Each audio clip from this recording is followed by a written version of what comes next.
दोस्तों ये जो 15-20 लाशें दिख रही है और उसके अगल बगल में बैठे हाथों में पोस्टर लिए प्रदर्शन करते हुए लोग जो हैं ये पूरी तरह से तो नहीं मरे हैं, लेकिन आधे तो मर ही गए हैं। क्योंकि जिस तरीके से इनका गांव, इनका घर, इनकी सभ्यता, इनकी पहचान इनसे छीनी जा रही है, वो भी विकास के नाम पर, उस तरीके से तो ये मर ही चुके हैं। ये वीडियो देखिए। हमारी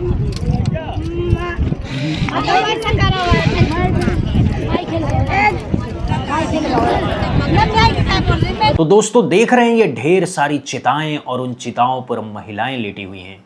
उनके बगल में छोटे छोटे बच्चे हैं और चारों तरफ सिर्फ एक पुकार है, इंसाफ दो, इंसाफ दो, या हमें यहीं मार दो। ये कोई फिल्म का दृश्य नहीं है, ना ही कोई काल्पनिक संवाद। ये मध्य प्रदेश के छतरपुर जिले की वास्तविकता है। यहाँ आदिवासी महिलाओं ने विरोध का ये अंतिम और करुण तरीका चुना है। जब एक माँ स्वयं जीवित रहते हुए चिता पर लेट जाए और अपने मासूम बच्चों को भी साथ लेकर मौत से खेलने को मजबूर हो जाए, तो समझ लेना चाहिए कि मामला बेहद गंभीर है। छतरपुर में हजारों लोग, जिनमें अधिकतर आदिवासी समुदाय से हैं, पिछले कई दिनों से आंदोलन कर रहे हैं। 12 अप्रैल को उन्होंने एक बड़ा मार्च निकाला और सीधे उस स्थल पर पहुंच गए जहां दोधन बांध का निर्माण चल रहा था। दोधन बांध, ये नाम याद रखिएगा, क्योंकि आगे की कहानी में ये फिर आएगा। आंदोलनकारियों ने वहां काम ठप कर दिया, मशीनें बंद हो गई। उनका संदेश साफ था कि जब तक उनकी मांगें पूरी नहीं होगी, निर्माण कार्य जारी नहीं रहने दिया जाएगा। आंदोलनकारियों का आरोप है कि उन्हें दिल्ली जाने से रोका गया, रास्ते में जानबूझकर रुकावटें डाली गई, राशन और पानी की आपूर्ति भी अवरुद्ध कर दी गई, उन्हें धमकियां भी दी गई। अब प्रशासन ने गांव और जंगलों में धारा 163 लागू कर उनकी आवाज दबाने की कोशिश शुरू कर दी है। आपको जानकारी हो कि नई भारतीय नागरिक सुरक्षा संहिता BNSS की धारा 163 ने पुरानी CRPC की धारा 144 की जगह ली है, जिसे आम बोलचाल में कर्फ्यू कहा जाता है। इस धारा के तहत 5 या उससे अधिक लोगों के इकट्ठा होने, धरना देने, रैली निकालने और हथियार ले जाने पर प्रतिबंध होता है। यही कानून अब छतरपुर में लागू कर दिया गया है। तो अब सवाल उठता है कि आखिर ऐसा क्यों हो रहा है इस इलाके में कि प्रशासन और लोग दो विपरीत किनारों पर खड़े नजर आ रहे हैं। इसका जवाब एक शब्द में है, केन बेतवा नदी जोड़ो परियोजना। सरकार इसे देश की बड़ी विकास योजनाओं में गिन रही है, लेकिन वहां के स्थानीय लोग इसे विनाशकारी बता रहे हैं। थोड़ा पीछे चलते हैं। ये प्रोजेक्ट आज का नहीं है, ये 1990 के दशक की सोच थी। तय हुआ था कि देश की नदियों को आपस में जोड़ा जाए, ताकि जहां पानी की कमी है वहां पानी पहुंचाया जा सके और जहां अधिकता है वहां से संतुलन बनाया जा सके। केन बेतवा प्रोजेक्ट इसी विचार का हिस्सा था।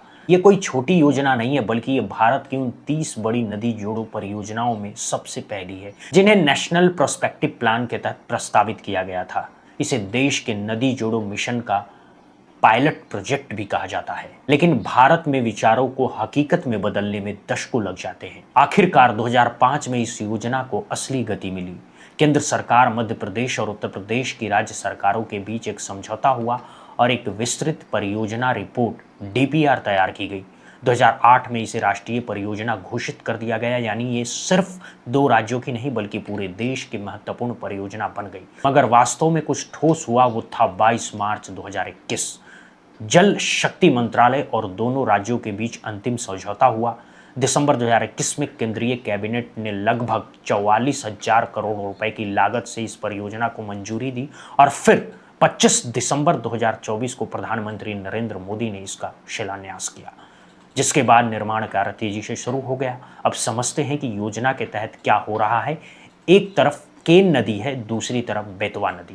दोनों उत्तर भारत में बहती है और अंततः यमुना में मिल जाती है। दोनों के बीच मूल अंतर यह है कि नदी के कुछ हिस्सों में पानी अधिक माना जाता है, जबकि बेतवा के आसपास का इलाका, खासकर बुंदेलखंड, लंबे समय से सूखे और पानी की किल्लत से जूझता रहा है।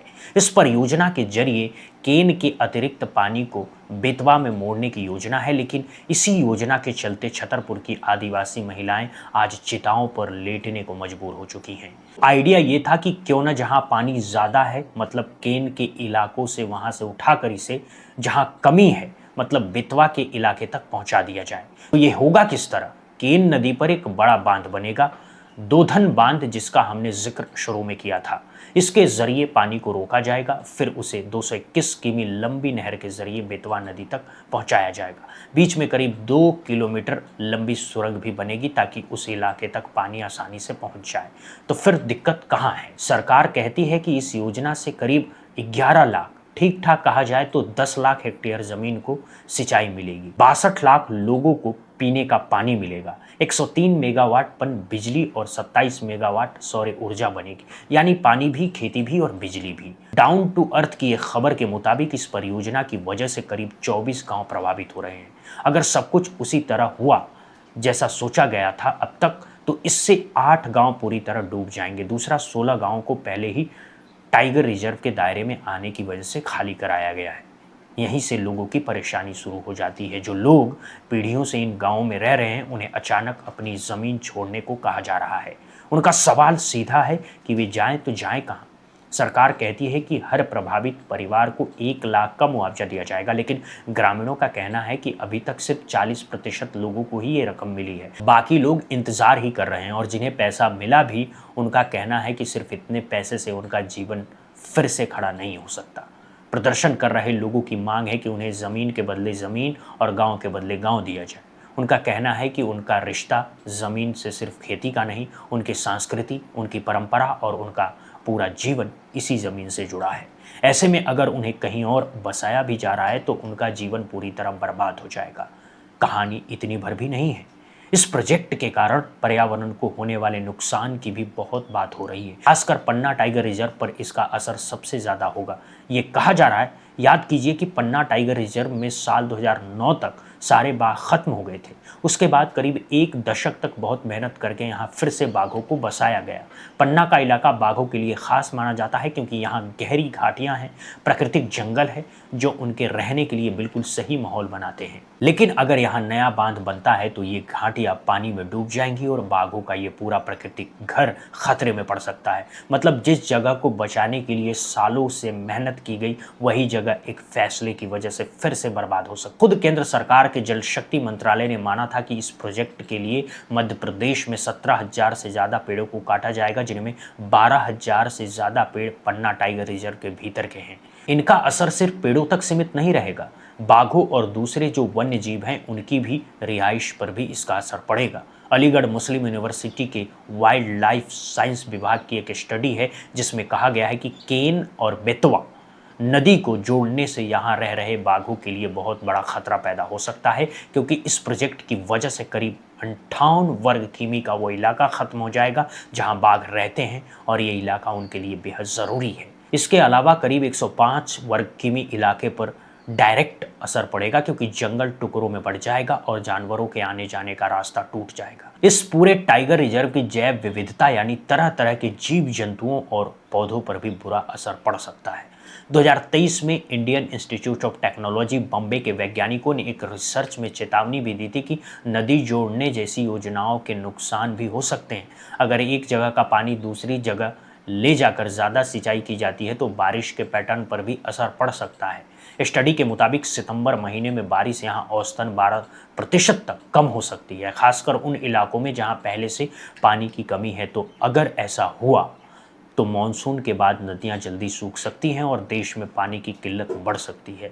यानी जिस योजना से पानी की कमी दूर करने की उम्मीद है, वही आगे चलकर नई परेशानी भी खड़ी कर सकती है। इसके अलावा सवाल ये भी उठाया जा रहा है कि क्या केन नदी में वास्तव में इतना ज़्यादा पानी है जितना कहा जा रहा है, क्योंकि कुछ विशेषज्ञों का मानना है कि इसे लेकर पर्याप्त और साफ साइंटिफिक स्टडी नहीं है। अगर पानी ही साफ नहीं हुआ तो इस पूरे परियोजना की उपयोगिता पर सवाल खड़े हो जाएंगे। द हिंदू की एक खबर के मुताबिक कानूनी स्तर पर भी ये मामला उलझा हुआ है। सबसे पहले एक बेसिक बात समझिए, भारत में वाइल्ड लाइफ प्रोटेक्शन एक्ट 1972 नाम का एक कानून है। इसका मतलब क्या है? अगर कोई इलाका नेशनल पार्क या टाइगर रिजर्व घोषित हो गया हो तो वहां आप कुछ नहीं कर सकते, जैसे पेड़ काटना, बांध बनाना, पानी का रास्ता बदलना वगैरह वगैरह। कब तक? जब तक कि उससे जंगल और जानवरों को फायदा साबित ना हो। अब यही कानून इस प्रोजेक्ट में सबसे बड़ी पेंच बन गया है। जैसा कि हमने आपको बताया कि केन बेतवा प्रोजेक्ट में जो दोधन बांध बन रहा है वो पन्ना टाइगर रिजर्व के अंदर आता है, यानी एक संरक्षित जंगल के बीच में। कानून क्या कहता है? अगर आप वहाँ पानी का रास्ता बदल रहे हैं या बांध बना रहे हैं तो आपको ये साबित करना होगा कि इससे जंगल और वन्य जीवों को फायदा होगा। लेकिन यहाँ क्या हुआ? सुप्रीम कोर्ट की एक कमेटी, सेंट्रल एम्पावर्ड कमेटी, ने साफ कहा कि इस प्रोजेक्ट से जंगल या जानवरों के बेहतर मैनेजमेंट का कोई सबूत नहीं है, यानी जो बांध बन रहा है वो जंगल के लिए ज़रूरी नहीं है। इतना ही नहीं, इस प्रोजेक्ट को मंजूरी देने वाली संस्था national board for wild life की स्टैंडिंग कमेटी ने 2016 में इसे हरी झंडी दी थी, लेकिन सेंट्रल एम्पावर्ड कमेटी ने कहा कि यह मंजूरी गलत तरीके से दी गई थी। एक और बड़ी बात, national board for wild life की अपनी ही एक्सपर्ट कमेटी ने कहा था कि पहले की केन नदी में कितना अतिरिक्त पानी है इसकी स्वतंत्र जांच होनी चाहिए और कोई भी विकास परियोजना इतनी बड़ी नहीं होनी चाहिए कि वो जंगल और बाघों की रिहाइश को नुकसान पहुंचाए।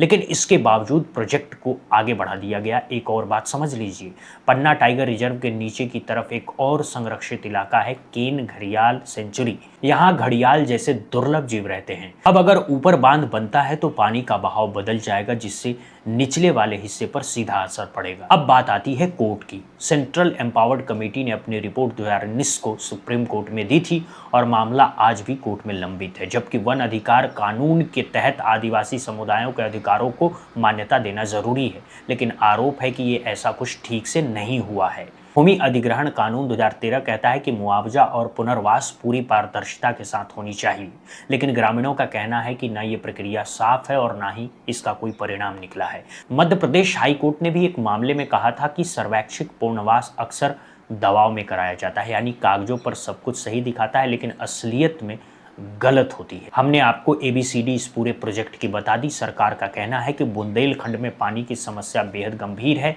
और इस परियोजना से लाखों लोगों को राहत मिलेगी। सरकार इसे क्षेत्र के विकास के लिए ज़रूरी बता रही है। वहीं दूसरी तरफ प्रभावित लोग कह रहे हैं कि विकास की कीमत उनके अस्तित्व से नहीं चुकाई जा सकती। फिलहाल छतरपुर में हालात तनावपूर्ण बने हुए हैं, लोग लगातार विरोध कर रहे हैं। अब ये सिर्फ एक परियोजना नहीं रह गई है, ये विकास और विस्थापन के बीच संतुलन का सवाल भी बन चुका है और जब तक इसका कोई ठोस समाधान नहीं निकलता है तब तक ये टकराव जारी रहने के आसार हैं। तो इस वीडियो में इतना ही।